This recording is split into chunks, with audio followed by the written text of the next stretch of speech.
Welcome everyone to our Packers News Chat alongside Ryan Wood. I am Olivia Reiner. The Packers return to the practice field on Wednesday to prepare for Sunday's season opener against the Minnesota Vikings. We'll dive into injury updates for both the Minnesota Vikings and the Green Bay Packers and discuss what the implications are for this weekend's game in just a moment. However, before we begin, as always, please leave your questions over on the Facebook, Periscope, or YouTube pages, wherever you are. We will address some of your questions toward the end of our discussion today. Vikings announced today that two-time Pro Bowl defensive end Danielle Hunter has been placed on IR. According to ESPN, Hunter has been dealing with a neck injury throughout training camp, and it's keeping him sidelined from this Sunday's game. This is a massive news break there for the Packers when it comes to shoring up the edge. Hunter is a starter, of course, with 5.5 sacks and 8 quarterback hits throughout his 10-game career against the Packers. How much of an advantage does the Packers offense have that Hunter's not able to go? It's big because, obviously they made the trade for Yannick to come in from the Jaguars. So they on the outside you're thinking, well, they have visions of bookends, and any pass rush is always best. I mean, think of what the Smiths do. One of them's good. Two of them are great. So you're thinking, hey, there's bookends there. But you look at the timeline. I mean, Danielle Hunter hadn't practiced since August 14th. They made the trade 2 weeks later. It seemed like they made the trade for a reason. They knew what the situation was going to be with Danielle Hunter and that he's got the neck injury. And so, I'll say this, Olivia, you almost never see Aaron Rodgers surprised or even speechless.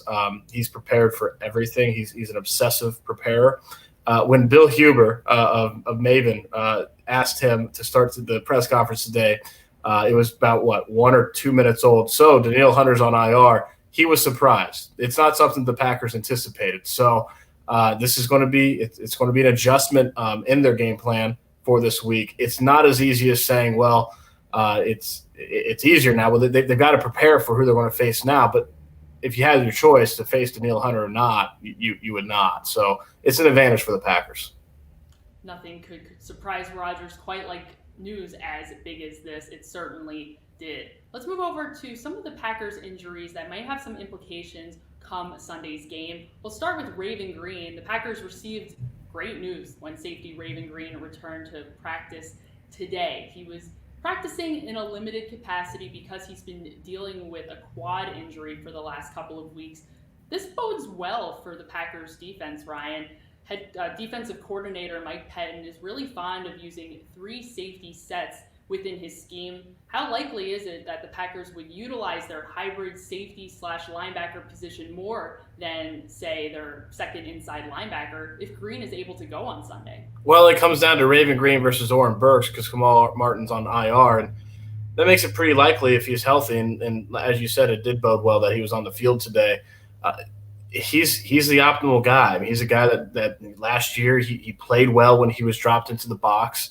You put him next to Christian Kirksey. Has a lot of athleticism on the second level. They're still undersized, and that's something that you've seen that scheme, that 3 safety scheme, have issues with against the run is the lack of beef in the defensive front. But there is athleticism, and he's a guy that at this point has got quite a bit of experience playing inside the box. I even asked him earlier in camp, Raven, do you feel more like a safety or a linebacker at this point? Because honestly, the way he's played in this Packers scheme, he's played more like a linebacker.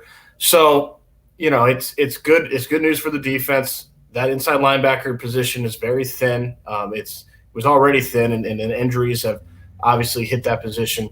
I would expect to see quite a bit of that look.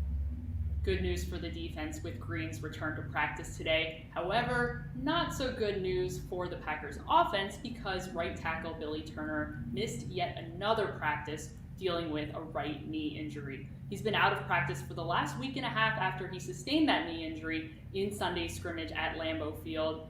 Ryan, there are some options for the Packers at right tackle if Turner is unable to start, including backup right tackle Rick Wagner, and even players like Lane Taylor, the right guard, and left guard Elton Jenkins have experience in their careers at tackle. Ryan, if Turner is unable to go, who is likely to start at right tackle?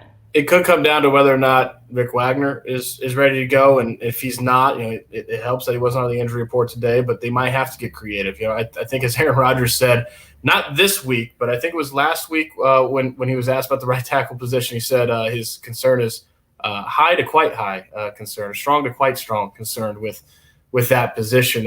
It's going to be trial by fire there, and they might have to get creative. Matt LaFleur said it's about finding the best five.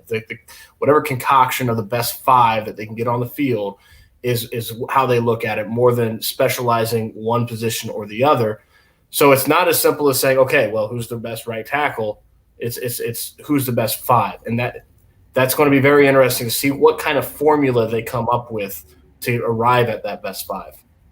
The best five will present themselves on the offensive front come Sunday. Same with the defensive front, and the defensive front in today's practice saw the return of a familiar face. Defensive lineman Montravius Adams returned to practice today after dealing with a toe injury for several weeks. He'll be able to help shore up the depth at defensive line behind players like defensive lineman Dean Lowry and Kenny Clark. He has a ways to go, Ryan, in terms of him being able to prove himself that he was worthy of the Packers investing a third-round pick in him back in 2017. Just in this past season alone, he only had about 11 tackles, 0 sacks. What does Montravius Adams have to prove this season, including this Sunday, if he's healthy enough to go, to show that he is worthy of potentially a starting role one day? Well, he's got to make plays, and that starts with, as Matt LaFleur said, with meeting his assignments and not botching the responsibilities he has on the field. This was a prove-it camp for Montravius Adams, and he was getting the reps early in camp to get the opportunity to prove himself, and that's really why. I mean, this was an opportunity for him. They were giving him that shot, and he couldn't stay on the field. I mean, it's bad luck for him. It's definitely unfortunate, but it's a bottom line league. So at the end of the day, he wasn't able to stay on the field during this prove-it camp. How much does that then – there's going to be some rust perhaps not having the practice for a few weeks. There's always, the offseason, the way that went with virtual meetings and no practice field time. It's going to be tough, especially early in the season, for Montravius Adams to be able to show much. I mean, I think you're going to see a lot of Tyler Lancaster in Minnesota because this Dalvin Cook running game of the Vikings demands that you have run defenders on the field, and that's what Tyler Lancaster is. Kingsley Keke, he's a guy that could get more snaps. So Montravius Adams is kind of, for every step forward, it's a step back, and that's where he is now. But it's clear, the Packers made it clear that they're willing to give him that opportunity if he's healthy. It's just a matter of what he can do with it. That's a tough run game to go against this upcoming week against Minnesota. If Montravius Adams is able to get out onto the field at all, he is going to have to make plays when the opportunity presents itself. Let's move over to some of our lovely viewer questions over on Facebook, Periscope, and YouTube. We'll start with Zach. Zach asks, what are the Packers doing with their open roster spot? The Packers roster currently stands at 52. Their practice squad is now at 16. The X factor, the one player that I believe has yet to sign on either place, is running back Dexter Williams. Ryan, who you reported had gone home to deal with a personal matter just during this past weekend as the Packers were making their cuts and assembling their practice squad. What do you expect to happen to that 53rd roster spot? Yeah, that's a good question. Dexter Williams will be signing to the practice squad, I'm told. When he went home, he left the team. He has to go through the COVID-19 protocols again. I'm told he had his second test today. He very well might be able to sign tomorrow or at some point this week, but that is still the plan. The Packers, meanwhile, they filled their practice squad today with 2 signings. So they've got to fill a full practice squad, and they've got 52 players on their 53. They very, very possibly could be elevating someone on their practice squad in addition to the 55. Remember, there's already 2 practice squatters that are going to be elevated. Keep an eye out maybe for Chris Barnes for some more inside linebacker depth there. But there's going to be spots opening up for Dexter Williams on the practice squad, and very possibly could be, instead of just the 2 to make 55, it could be 3 potentially practice squad players that are elevated to the active roster this week. Packers have 3 inside linebackers currently on their roster, including Christian Kirksey, Oren Burks, and Ty Summers. It may make the most sense for the Packers to bring up someone like Chris Barnes. However, we'll see exactly what they decide to do. Thank you so much, Zach, for your question. Let's move over to Michael. Michael asks, how does running back A.J. Dillon look? Will he get any action? I'm assuming you're asking if he'll get any action this weekend in Minnesota. This is a challenging offseason for the rookies of all kinds, including running back A.J. Dillon. Dillon didn't have rookie camp to get acclimated, and he didn't have any preseason games to get some live reps in the run game or in the passing game under his belt. How likely is it that the Packers look to him this upcoming Sunday when they have veteran players in their arsenal like Aaron Jones and Jamal Williams? Yeah, Matt LaFleur was asked midway through camp if A.J. Dillon was ready, and his response was he better be ready. And so it's obviously a very vague way of saying he's going to have some role. We don't know what that is. Aaron Jones is going to be the bell cow of this run game, but what have we seen from Aaron Jones every single year and how the Packers use him, whether it's Mike McCarthy or Matt LaFleur? They're not going to burn him out in September. They need him for the stretch run. They need him to be at his best, close to the playoff time and making that final push. So I don't think you're going to see a ton of touches week one from Aaron Jones. Jamal Williams is going to have a part of this offense. There are things that Jamal Williams does that he does better than any running back on the roster. Pass block, for one. He was the team's leading touchdown receiver last year, tied with Jimmy Graham for 5. And as Devontae Adams said today, Jamal Williams worked a ton on his route concepts this offseason, and it showed in camp. I think Jamal Williams had a very fine camp for himself, quietly, kind of under the radar. So it's crowded. There's going to be traffic in terms of getting touches. A.J. Dillon, what's he going to have? It's going to be a secondary, maybe not even that. It's going to be a minor role at start. I do think that you're likely to see that role increase as the season goes on. But week one, he's going to be back in line behind some of the veteran guys. Just like any of the players who don't get on the field as often, it'll be important for Dillon to take advantage of those opportunities and make plays when he is called upon. And we'll see exactly what those opportunities might look like during Sunday's game. Let's move over to a Periscope question. We've got Ja Russ asking, are we concerned, or are Packers fans concerned about the Packers' run defense heading into the season? The run defense was a sore spot for the Packers last season. They gave up a couple hundred yards on the ground against the San Francisco 49ers in the NFC Championship game last season. Even head coach Matt LaFleur reminisced upon the Vikings game, one of the Vikings games last season when Dalvin Cook gashed them a couple of times on the ground for some big gains. Ryan, how concerned are the Packers about the state of their run defense going into 2020? Yeah, it goes back to what they can control. And what they can control is their gap integrity. They control making sure that their assignment's sure and those things. That sounds cliche, and it is, but that was the issue last year. I mean, you look at the depth chart, they've got Kenny Clark, they've got the Smiths. They've got good players in that defensive front. It's not a talent deficiency. It's just a matter of that talent playing up to that level. And Olivia, it boggles my mind that this team, the starting defense, and they're certainly not alone when you look across the league, but they're about to play a football game without having ever tackled once. And that's, for defense, it's a pretty important part of the job. Bringing guys to the ground, you can do all you want with making sure your eyes are in the right place. You don't get fooled. You're in the proper position. You swarm the football. You play aggressively with great energy. But at the end of the day, you have to bring a guy to the ground. They haven't done that. And I get, for some guys like Christian Kirksey, it might be like riding the bike. I mean, this is his 7th year. He's done that before. He's done that his entire life. But it's a little different when you're going against Dalvin Cook live. It's just it's a different it's a completely different setting than mimicking that in a training camp practice. So I do think it's going to be rough, not just for the Packers defensive front, for defensive fronts in general across the league. It's going to be most likely it's going to be sloppy play early in the season. It's not going to be crisp. It's going to take some time to get that part of the game down because they simply haven't done that part of the game for many, many months, almost a year. So we'll see. I mean, it could be really interesting and quite frankly, a little ugly to start the season. Inside linebacker Christian Kirksey told the media today that for him, because the Packers and all of the NFL teams haven't been tackling this preseason / training camp, relying on fundamentals is the biggest factor when these games start going up again and he's able to start tackling in real time. However, Ryan, as you said, he's a veteran. He's been doing this for many years. Will it be different for some of the less experienced players in the Packers defense? We will find out on Sunday. Let's move over to, let's take Michael again. And this also kind of goes hand in hand with a question from Blake as well. So we'll talk about some tight ends.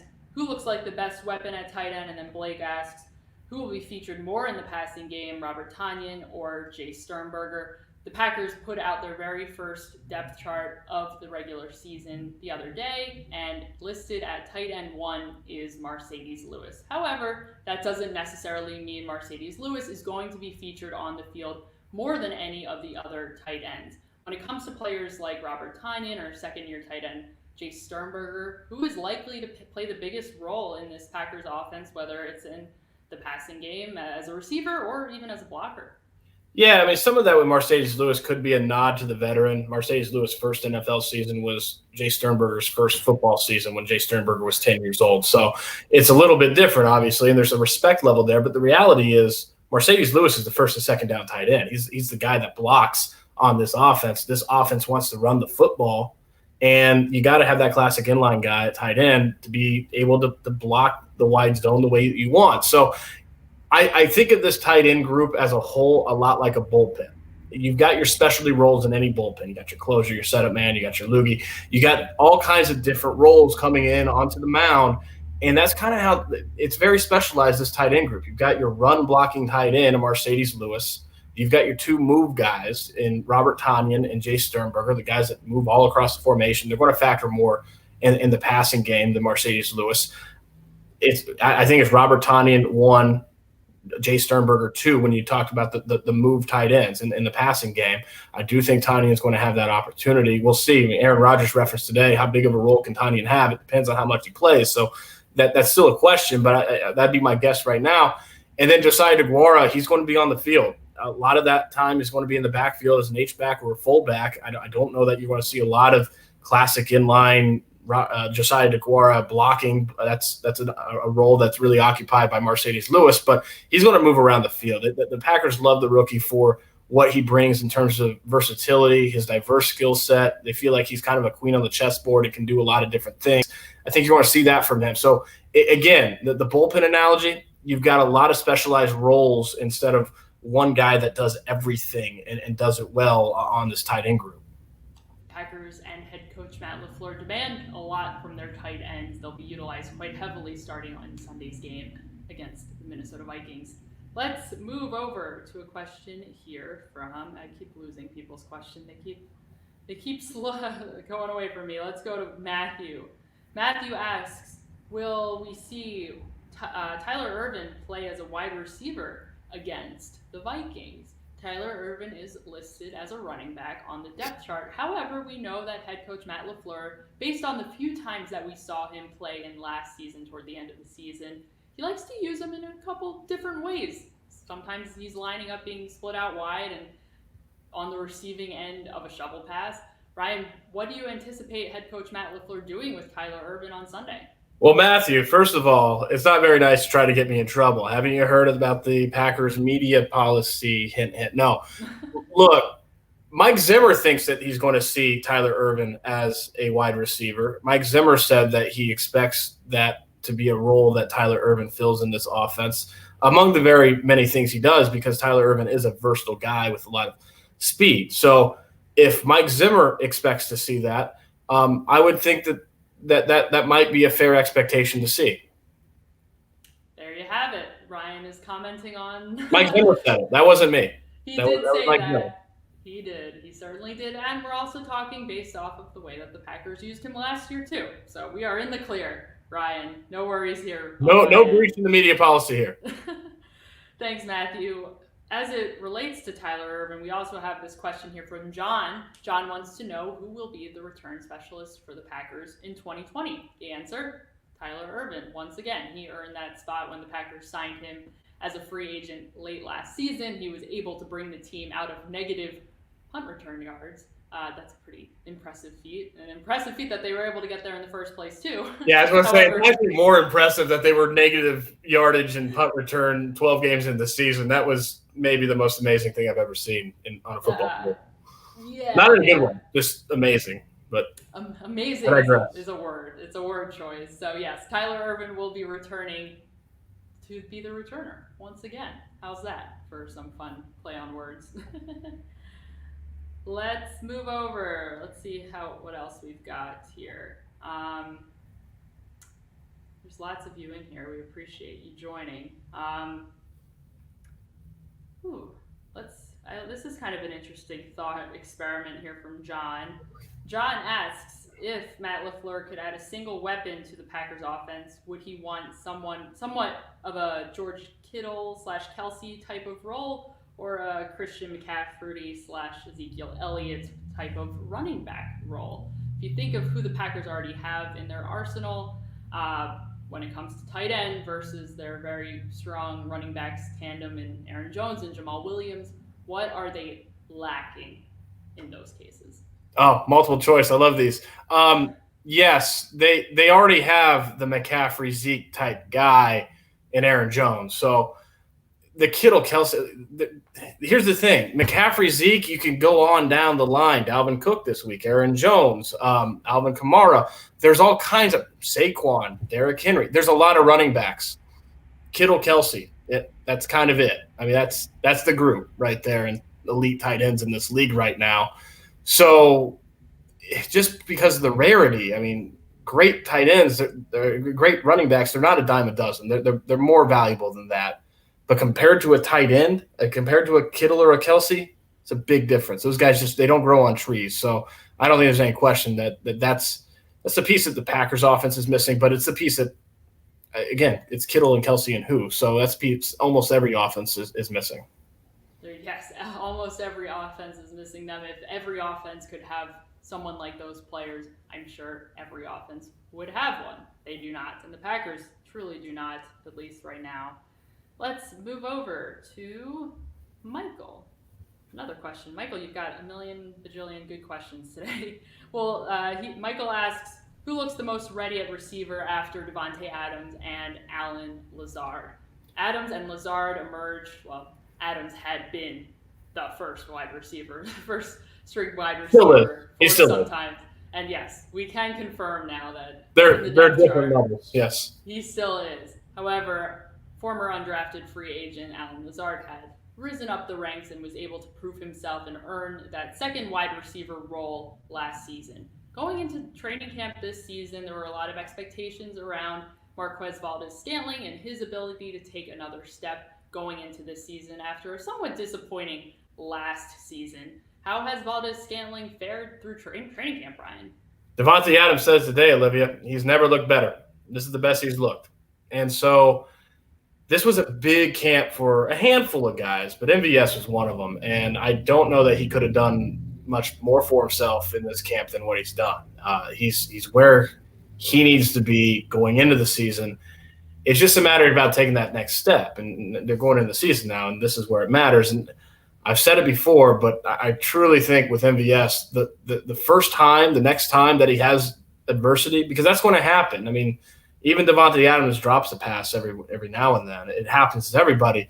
The next time that you see MVS have a couple plays that don't go his way, how he responds to that is what everyone's going to be looking at, because last year that was the issue. He had a good start to the season. He had a lot of big plays in September, and then he kind of hit the skids and got in that funk, and he didn't respond well. And by the end of the year, he's dropping a touchdown pass on the first play of the game against the Bears on the play action when he's wide open and it goes through his hands. That's the place that he had gotten himself into. So for him, he's got the talent. He's got the size, speed. He runs a 4.3 and he's 6'5". There's not a lot of those guys out there. It's a matter of being able to be consistent with it and really just being able to take the bad breaks when they come and keep going forward. If he's able to do that, he could be a player on this team. And Aaron Rodgers said himself, his high end is really high end. He could be a special player. He's got that kind of talent. It's just a matter of doing it. Both head coach Matt LaFleur and quarterback Aaron Rodgers have touted Valdes-Scantling's consistency throughout training camp. However, it's a matter of can that translate to the regular season. we'll see come Sunday and going forward. Let's move over to another question here from Craig, our Canadian friend. Hope all is well. I believe you're in Calgary.